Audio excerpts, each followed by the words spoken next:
졸리시죠, 여러분들? 괜찮으세요? 예.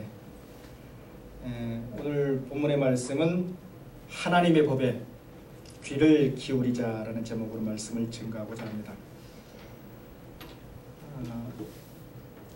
여러분 마음 가운데 오늘 본문을 마음 말씀을 통해서 우리가 과연 어떠한 목적으로 과연 살아야 될든지 살아야 될 것인지 깊이 한번 생각해보는 시간이 되길 바랍니다. 구약 성경에서 가장 긴 책이 어느 책입니까, 여러분? 예? 시편. 한 책으로요. 구약에서 제일 장수로는 물론 시편이 깁니다만은 이사야가 제일 길죠. 이사야가 몇 장까지 있습니까? 66장까지 있습니다. 처음에 39장까지는 1장부터 39장까지는 하나님께서 이제 이스라엘 특별히 유다에 대해서 심판하시는 그 심판에 대해서 기록을 하고 있습니다. 그리고 나서 40장부터 시작해서 66장까지는 하나님께서 이제 심판 이후에 뭐가 있을 것이다, 구원이 있을 것이라는 그 구원의 메시지를 담고 있습니다. 자, 그래서 1장부터 39장 그리고 40장부터 66장 두 개의 그 심판과 그리고 구원이라는 두 개의 메시지를 가지고 있는 게 이 이사야서의 특징입니다. 자, 그런데 이사야서 언뜻 우리가 이렇게 생각할 수 있습니다. 이사야서 신약과 구약, 신약이 몇 장, 구약이 몇 장입니까, 여러분들? 39장. 그리고 신약은요? 27장. 좀 비슷한 것 같죠? 그렇죠? 그 내용 자체가 뭐 하나의 어떻게 보면 그래서 어떤 학자들은 얘기하기를 이사야는 신구약의 축소판이다 이렇게 얘기를 합니다. 심판이라는 그 구약의 메시지 그리고 신약에서는 예수 그리스도를 통한 구원이 준비되어 있는 그러한 신구약의 축소판이다라고 얘기를 하고 있습니다. 이사야서 누가 지었습니까, 여러분들? 잘 아는 것처럼 이사야가 지었습니다. 몇 년 동안요? 처음 이사야 1장 1절을 보시면 이렇게 나와 있습니다. 유다왕 우시야와 요담과 아하스와 그리고 히스기야 때 총 몇 대? 6대, 뭐 5대, 5대에 보통 걸쳐서 이렇게 나와 있는데 총 60년에 걸쳐서 이 이사야가 기록한 내용을 가지고 있습니다. 이만큼 아주 이사야는 이 인물은 아주 중요한 어떻게 보면 선지자로서의 큰 사명을 부여잡고 이렇게 나왔던 그러한 사람이었습니다. 아모란 시대에 하나님의 말씀을 가지고 이제 말씀을 증거해야 될 텐데 과연 어떻게 증거할 것인가 라는 그런 막중한 소명을 가지고 이렇게 나와 있던 것을 알 수가 있습니다. 오늘 본문의 말씀은 특별히 유다왕이 등장하는데 유다왕 우시야 시대 큰 그야말로 하나님 보시기에 합당치 못할 그러한 어려움과 그리고 타락이 있었던 만연해 있었던 영적으로나 육적으로 타락해 있었던 그 시대에 이 이사야가 등장해서 하나님의 말씀을 증거하는 그러한 내용들로 기록되어 있습니다. 자, 이러한 타락들은 다분히 우연한 것이 아니라 그들 마음속 깊이 아주 깊숙하게 자리 잡고 있던 그 만연된 삐뚤어진 이상적이지 못한 그러한 신앙 때문에 그러했다는 것을 알 수가 있습니다. 타락의 모습 때문에 하나님 보시기에 합당치 못하고 계속해서 바른 길로 가지 못하고 계속해서 이렇게 얼핏 반대 방향으로 나가는 그러한 모습들을 보면서 우리가 과연 신앙인으로서 어떠한 삶을 살아야 될지 남유다의 이러한 타락의 원인이 과연 무엇이고 무엇이 그것을 그렇게 만들었고 우리가 과연 이 본문의 말씀을 통해서 어떻게 알아야 할 것인지 깨달아야 될 것인지 오늘 본문의 말씀을 통해서 특별히 말씀에 주목해 보고자 합니다. 한번 따라 하시겠습니다. 먼저는 형식과 외식을 버리자.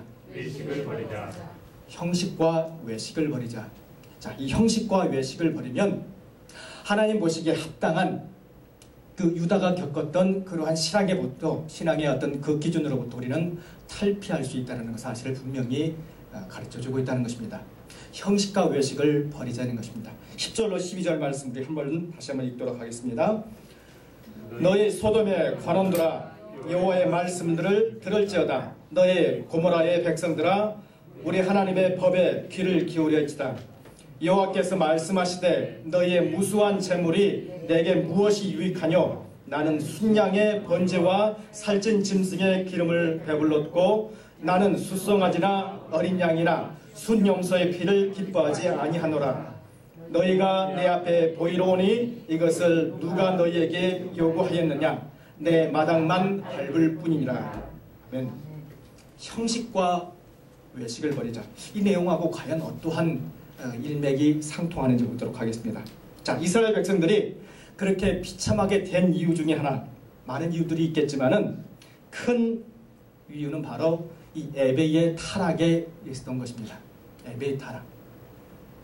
에베의 타락 때문에 온전히 바로 서지 못하고 계속해서 이들은 어떤 방향으로 나갈 수밖에 없던 것입니다. 하나님께 진정으로 드려야 되는 그 예배가 바로 진정으로 이렇게 신령과 진정으로 드려야 되는데 그러하지 못했다는 것입니다. 첫째는 11절에 지적을 하고 있습니다. 11절에 보시면 여호와께서 말씀하실 때 너희의 무수한 뭐가요? 재물이 내게 무엇이 유익하뇨? 오직 어떤 신앙이었냐면 많은 재물로만 하나님께 드리면 자, 그들은 하나님께 온전히 드렸다. 올바로 드린 예배다라고 생각을 했던 것입니다. 많은 재물을 가지고 즉 물량으로만 계속해서 하나님께만 드리면 그들은 분명한 하나님께 드려지는 예배다라 생각을 했던 것입니다. 물량주의로 자기가 가지고 있는 어떤 그런 재물로만 하나님께 드리고자 했던 것입니다. 자, 그리고 두 번째로는 성전 마당만 밟는 그러한 신앙이었다는 것입니다. 10절에 보시길 바랍니다. 너희가 내 앞에 보이러 오니 이것을 누가 너희에게 요구하였느냐? 같이 한번 읽겠습니다. 내 마당만 밟을 뿐이라.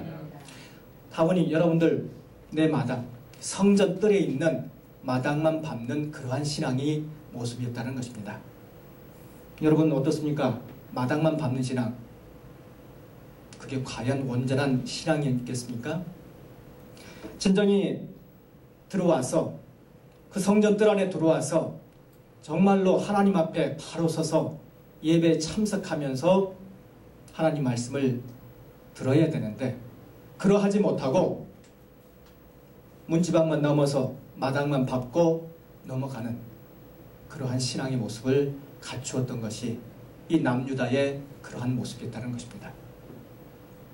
여러분의 신앙은 어떻습니까? 다분히 주일 이렇게 와서 마당만 밟고 같이 나가는 그런 신앙의 모습이 아닙니까? 지난주에 제가 잠깐 얘기했습니다. 요사이 어떤 신앙인들이 많다고요? 조태신자라는 신앙인이 많다고 그랬죠? 혹시 목사님 들어보셨습니까? 조태신자? 대교회, 큰 교회에서는 많이 일어나는 현상 중에 하나죠. 보통 많은 사람들이 참석을 합니다.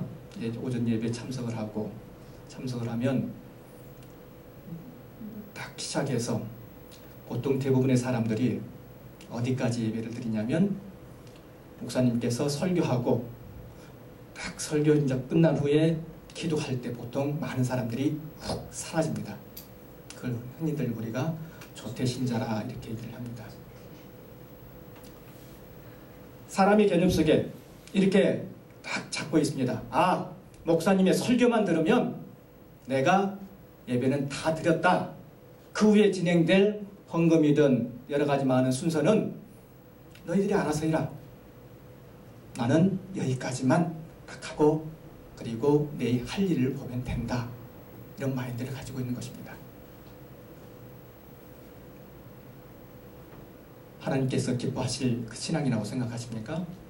결코 올바른 신앙이 될 수가 없습니다. 스크래치 서피스, 다분히 겉만 훑어가는 그러한 신앙의 모습이 될 수밖에 없다는 것입니다. 성전 뜰만 밟으면 그것이 온전한 신앙이라고 생각하는 그러한 모습은 하나님께서 보기에 결코 합당치 않는다는 그러한 사실을 명심하시길 바랍니다. 여러분 마음 가운데 혹 그러한 마음이 있습니까? 진정한 신령한 그러한 믿음이 없고 다분히 하나님의 근접하기 위한 그러한 형식적이고 뜰만을 밟는 그러한 신앙이 있으면 오늘 이 시간 다시 한번 우리의 마음을 주시러 보시길 바랍니다. 신앙생활에 있어서 가장 중요한 예배, 그것은 진정과 신령으로 드려지는 예배가 되어야 될 줄 믿습니다. 예배가 타락하면 그 어떤 것이 잘 된다 할지라도 결코 올바른 신앙이 될 수가 없습니다. 오늘 이 시대에 곳곳에서 드려지는 많은 예배들이 타락하고 있습니다. 본문의 말씀을 다시 한번 기억하시면서 우리의 신앙을 점검해 보시길 바랍니다. 주로 또한 이 본문의 말씀을 보실 때 이와 함께 보셔야 될 것은 같은 예배를 드릴 때 제물을 많이 가까웠다고 그랬죠. 그리고 그 제물을 성전 뜰에서 이렇게 가져와서 하나님께 드렸다고 얘기하고 있습니다. 짐승과 그리고 곡식을 가져왔습니다. 자, 그러나 아까 그 물량주의 그리고 성전 뜰만 밟는 그 신앙, 제물로 이렇게 갖고 와서 예배를 드리는데 여러분 그 제물 특별히 이렇게 짐승을 잡아서 이렇게 갖고 옵니다. 짐승을 갖고 오는데 그게 살아있겠습니까? 죽어있겠습니까? 대부분 다 죽은 상태에서 예배를 그렇게 가져와서 예배를 드렸습니다. 짐승을 그렇게 갖고 올 때 하나님께서는 그러한 제물로서의 어떤 그런 모습을 보는 것이 아니라 그 제물에 있는 그 피를 하나님께서는 기뻐하셨다는 것입니다. 피라는 것 과연 무엇일까? 자, 그것은 생명이라는 것입니다. 죽음이 아니라 하나님께서 기뻐하시는 것은 정말로 하나님께서 기뻐하시는 건 제물의 피, 즉 살아있는 모습, 살아있는 그러한 제물을 하나님께서는 요구하신다는 것입니다. 많고 적음의 문제가 아니라 그 제물에 과연 생명이 있느냐 없느냐에 큰 의미가 있다는 것입니다.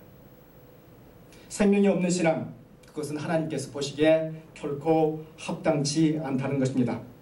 우리 한번 찾아볼까요? 히브리서 9장 12절 말씀을 한번 보도록 하겠습니다.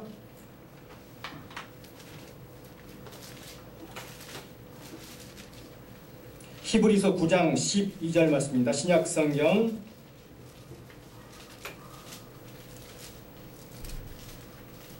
361장이 되겠습니다. 히브리서 9장 12절 말씀을 한번 같이 한번 읽도록 하겠습니다. 찾으셨습니까? 같이 한번 읽도록 하겠습니다. 염소와 송아지의 피로 하지 아니하고 오직 자기의 피로 영원한 속죄를 이루사 단번에 성소에 들어가셨느니라. 누구일까요, 여러분들? 예수 그리스도. 살아있는 피, 예수 그리스도를 통해서 반드시 성소에 들어갈 수 있다라고 얘기하고 있습니다. 이 구약과 신약 잘 연결시켜 보면요, 죽음의 신앙, 어떤 그러한 모습이 아니라 살아있는 피, 즉 예수 그리스도의 신앙이 우리 마음 가운데 분명히 있어야 된다는 사실을 가르쳐주고 있습니다. 이사야서 그 당시에 하나님께서 요구하셨던 그 신앙은 죽은 재물, 많이 있는 그 죽은 재물, 그것이 문제가 아니라 그 속에 과연 살아있는 모습이 있느냐 없느냐 하는 것에 주 관점이 있다는 것입니다. 여러분 마음 가운데 지금 이 시간 예수 그리스도의 피가 흐르고 계십니까? 그걸 인정하십니까?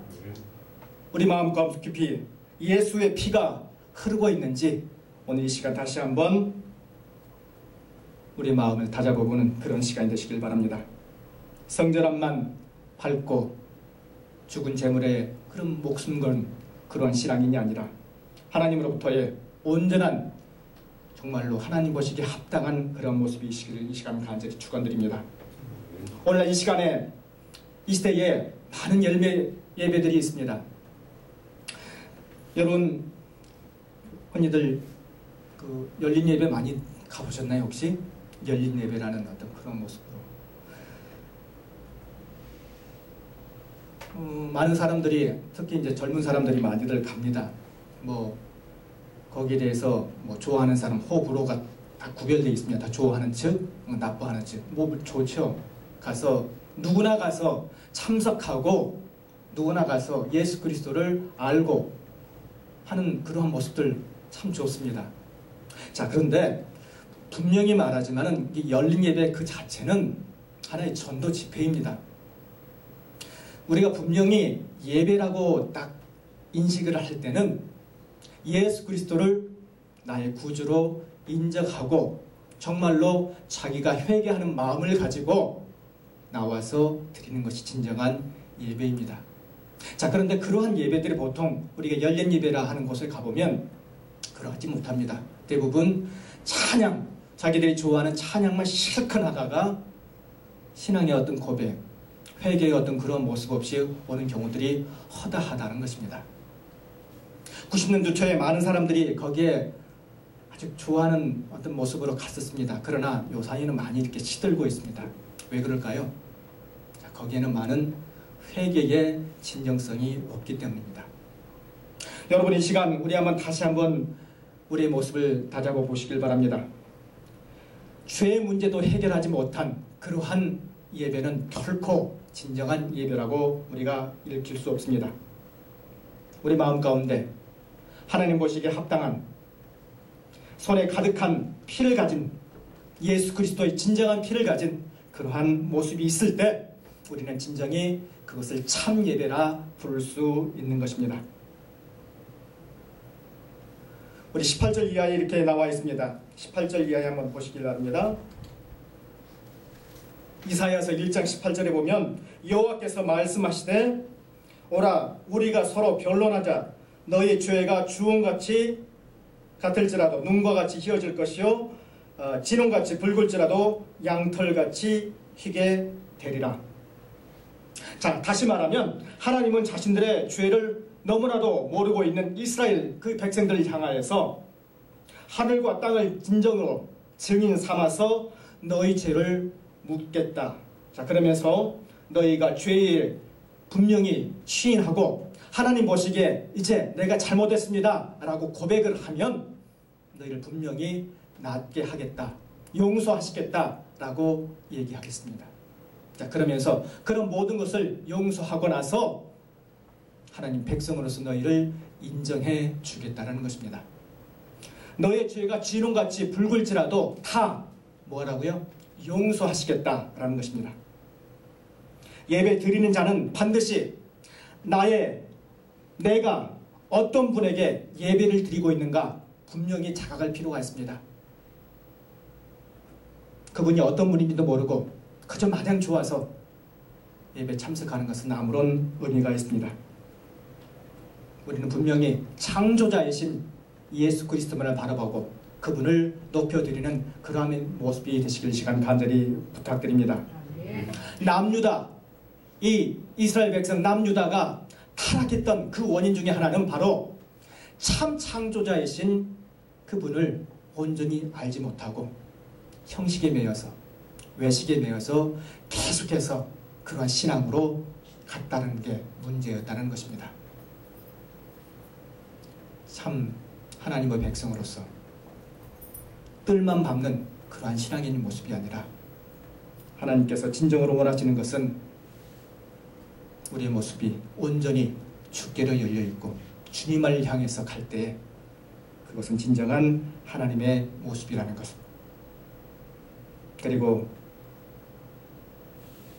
형식과 외식을 버리는 그런 모습이 있을 때 우리는 깊이 들어가서 하나님과 온전히 사귀며 살 수 있다는 사실 분명히 기억하시길 바랍니다.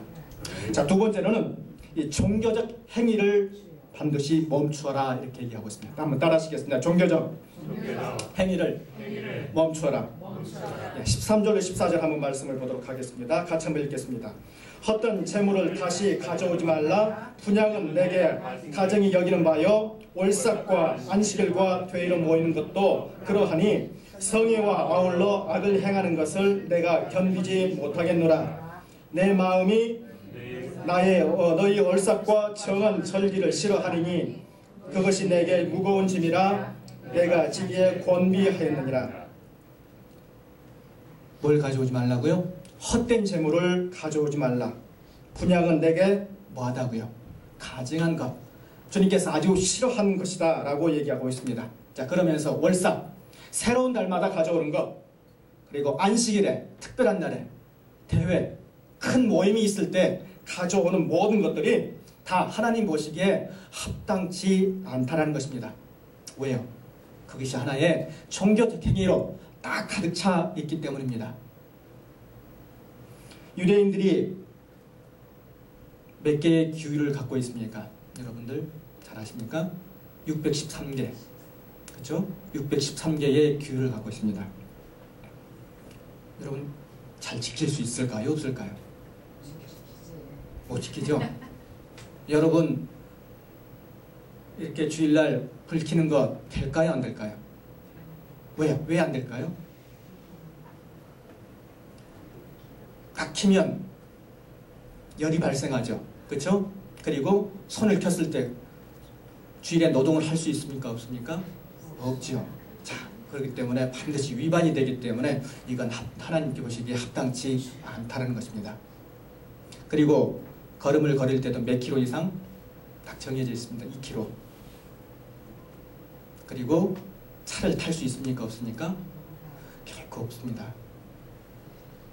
여러분 그렇게 해가지고 온전하게 우리가 613개나 되는 그 규율을 온전히 지킬 수 있겠습니까? 사람을 위해서 분명히 만들었는데, 자, 그러나 어떻게 보면 그것은 사람을 확 죄는 그러한 규율로 바뀌어져 가고 있다는 것입니다.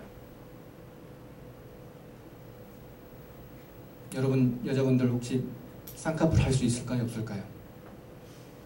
쌍꺼풀도 안 됩니다. 왜요? 하나님의 형상을, 우리 형상을 망치는 그러한 결과물의 모습이기 때문입니다. 결코 안 됩니다. 자, 613개나 되는 그 규율을 반드시 지켜야 되는 그러한 모습이었습니다. 종교적 행위, 자, 그러한 종교적 행위가 하나님 보시기에는 과히 합당치 않다는 것입니다. 계속해서 주객이 전도되어 있기 때문입니다. 하나님이 우선인데 하나님보다는 인간의 그러한 규율, 그것이 원칙이 되어서 살아가는 그런 모습으로 변질되어 있기 때문에 하나님은 가당치 않다라고 여겼던 것입니다. 가증스러운 행위였습니다. 자, 그들은 계속해서 그거와 함께 우상을 섬기면서 하나님께 예배를 드렸습니다. 하나님께서는 온전치 않다라고 분명히 얘기하고 있습니다. 신앙생활을 하면서 분명히 가증스러운 일을 그들은 계속해서 하고 있다는 것입니다.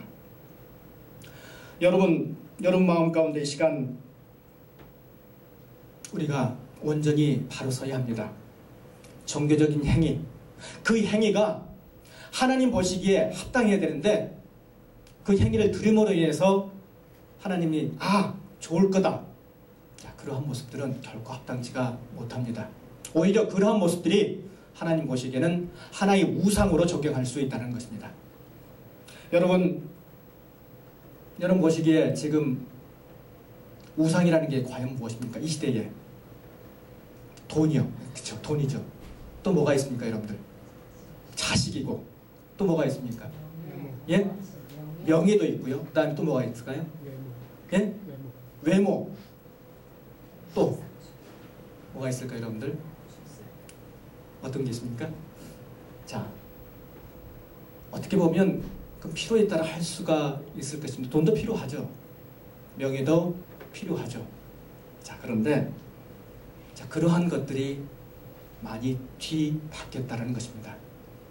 하나님이 분명히 주가 되어야 되는데 그게 오히려 우선으로 프라이어티로 이렇게 올라와서 이것이 최고여야 된다. 이것만 있으면 하나님은 어떻게 보면 사이드로 내가 필요할 때 쓰는 그러한 존재로 이렇게 전락해 버렸다는 것입니다. 그러나 그러한 모습들은 오늘 본문의 말씀처럼 가증스러운 일이라는 것입니다. 종교의 틀 안에 딱 하나님을 필요할 때만 쓰는 그러한 존재로 이미 많은 사람들이 만들어 놨다는 것입니다. 가증한 것 버리시길 바랍니다. 하나님께서는 분명히 그러한 것들을 원치 않다는 것입니다. 고린도후서 11장 4절 이하의 말씀을 보면 만일 누가 가서 우리의 전파하지 아니한 다른 예수를 전파하거나 혹 너희의 받지 아니한 다른 영을 받거나 혹 너희의 받지 아니한 다른 복음을 받게 할 때는 하나님께서는 결코 용서할 수 없다라고 얘기하고 있습니다. 오직 예수 그리스도 외에 다른 것을 섬기는 그러한 가증스러운 일을 버리시길 바랍니다. 그것으로 인해서 타락하지 마시길 바랍니다. 오직 예수 그리스도의 보혈의 능력만이 여러분 마음 가운데 우리의 삶 가운데 지배하시길 바랍니다. 오늘 본문의 말씀을 이제 마치면서 우리 마음이 과연 어떻게 살아야 하겠습니까? 하나님께서 원하시는 것은 다분히 몸만 원하는 것이 아니라 몸과 함께 마음같이 우리의 마음이 일심동체가 돼서 하나가 되는 그러한 신앙을 요구하신다는 것입니다. 그러한 예배를 원하신다는 것입니다. 마음이 없는 예배 분명히 하나님께서 싫어하십니다. 마태복음 22장 37절 이하에 내 마음을 다하고 목숨을 다하고 뜻을 다하여 주 너의 하나님을 뭐라고 그랬습니까? 사랑하라 라고 얘기하고 있습니다. 여러분 마음 가운데 이 시간 목숨을 다하고 마음을 다해서 주 하나님을 사랑할 마음을 갖고 계십니까? 그런 모습, 그러한 신앙의 모습을 이 시간 다시 한번 생각하시면서 우리가 온전히 하나님 백성으로서 신령과 진정으로 참 예배를 드리는 그러한 신앙인의 모습이 되시길 이 시간 간절히 축원드립니다. 기도하시겠습니다. 은혜가 풍성하신 주 하나님 감사합니다. 오늘 이 시간 우리 마음 가운데 이사야 말씀을 통하여서 우리가 어떻게 해야 하나님의 법에 온전히 귀를 기울일 수 있는지 말씀을 배웠습니다. 아버지 하나님, 뜰만을 밟는 그러한 신앙의 모습이 아니라 하나님 보시기에 합당하게 진정과 신령으로 드려진 그러한 참 예배가 되기를 원하옵나이다. 또한 아버지 하나님, 가증스러운 모든 것들을 버리게 하여 주십시고 정교적 행위 외에 우리의 신앙을 끼워 맞추는 그러한 모습이 아니라 하나님 보시기에 합당한 하나님이 최고인 그러한 신앙인의 모습이 되기를 이 시간 간절히 원하옵나이다. 아버지 하나님, 우리의 마음을 바로 서게 하여 주시옵소서. 주 예수 그리스도 이름으로 간절히 기도하옵나이다. 아멘.